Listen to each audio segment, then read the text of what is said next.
Bonjour, comme vous l'avez compris, nous allons voir dans cette vidéo comment construire la courbe représentative d'une fonction. Et cela grâce à la définition suivante. Définition. Prenons une fonction f définie sur un ensemble de définitions D. Dans un repère, la courbe représentative c de f de la fonction f est l'ensemble des points qui ont pour coordonnées x, y, où y égale f de x quand x parcourt l'ensemble de définitions D de la fonction f. On dit que c de f a pour équation y égale f de x. Nous allons faire un exemple.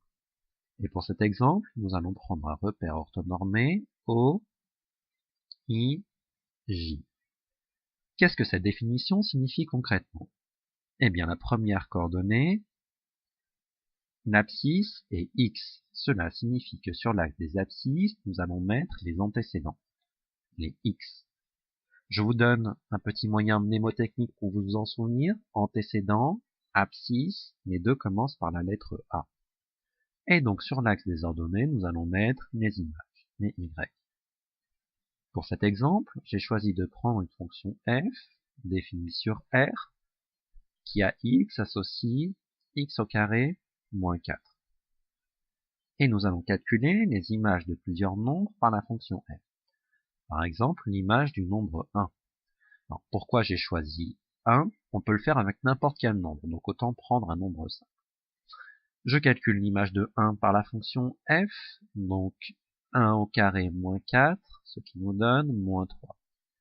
Cela signifie donc que le point qui a pour coordonnées 1, moins 3, 1 en abscisse, moins 3 en ordonnée, appartient à la courbe représentative de la fonction f. Et je recommence avec un autre nombre, par exemple 2. Je calcule l'image de 2, ce qui me donne 0, donc le point de coordonnées 2, 0, appartient à la courbe représentative de la fonction f. Tiens, je vais aller voir ce qui se passe du côté des nombres négatifs, en calculant par exemple l'image du nombre moins 1. Je calcule l'image du nombre moins 1, et j'obtiens moins 3. Donc le point qui a pour coordonnées moins 1, moins 3, appartient à la courbe représentative de la fonction f. Je pense que vous avez compris le principe. En appliquant la même méthode, je place d'autres points. Alors combien j'en place? Eh bien j'en place autant qu'il le faut pour que je puisse deviner l'allure générale de la courbe.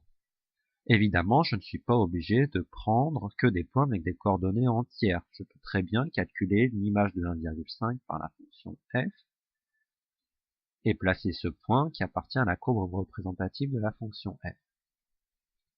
Et donc je relie les points que j'ai trouvés à main levée pour trouver la courbe représentative de la fonction f, que l'on note généralement c de f, c comme courbe, et indice f puisque c'est la courbe représentative de la fonction f. Entre parenthèses, les courbes qui ont cette allure-là, on les appelle des paraboles, mais on reviendra plus tard dessus dans l'année.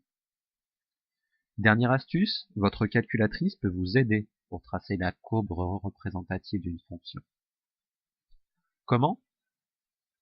Eh bien déjà, en entrant notre fonction. Donc notre fonction, c'est x au carré moins 4. Je valide et je vais demander à la calculatrice de me tracer un tableau de valeurs de cette fonction. Donc je vais cliquer sur second, puis sur table. Et la calculatrice m'affiche mon tableau de valeurs pour x débutant à 0 et elle avance à chaque fois d'une unité. Donc, je peux modifier ces paramètres en cliquant sur seconde et sur définition table.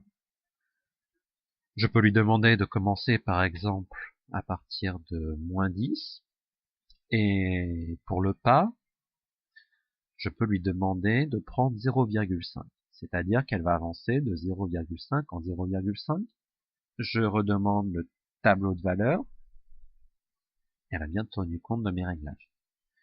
Une fois que vous avez tracé la courbe représentative de la fonction, vous pouvez vérifier son allure en cliquant sur Graphe.